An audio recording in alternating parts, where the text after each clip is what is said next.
Pan పెట్టేసుకున్నాము. ఇప్పుడు oil వేద్దాం. కొంచెం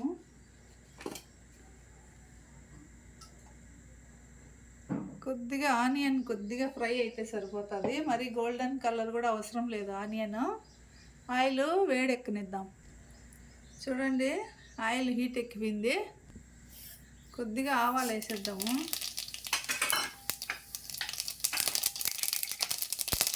అట్లే కరివేపాకు వేసేద్దాము. అట్లే మనం కట్ చేసి పెట్టుకున్నాము ఒక ఆనియన్, పచ్చిమిర్చి వేసేద్దాము.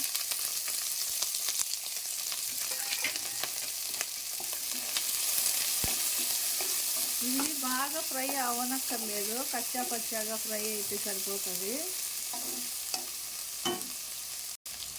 అలసందలు తిని చూసి టేస్ట్ చూసి ఉప్పు తక్కువైతే ఈ స్టేజ్లో ఉప్పు వేసుకోవచ్చు. మరి సప్పగా ఉంటే తినలేము కదా. నాకైతే కొంచెం తక్కువ అనిపించింది, అందుకని వేస్తున్నా కొంచెం. ఇప్పుడైతే ఉప్పు కరిగిపోతుంది, అలసందలు కూడా పడుతుంది. ఇంతేనండి, ఎర్రగడ్డలు పచ్చిమిర్చి ఫ్రై అయినాయి.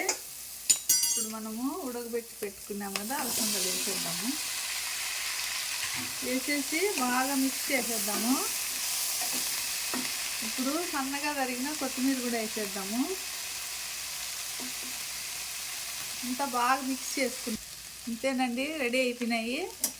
ఇవి స్నాక్స్ లాగా తినచ్చు ఆకలి అయినప్పుడు. చాలా మంచిది షుగర్ పేషెంట్లకు స్నాక్స్. ఇవి ఆకలి వేసినప్పుడు ఎప్పుడైనా తినచ్చు, డిన్నర్లో తినచ్చు, సాయంత్రం స్నాక్స్ తినచ్చు.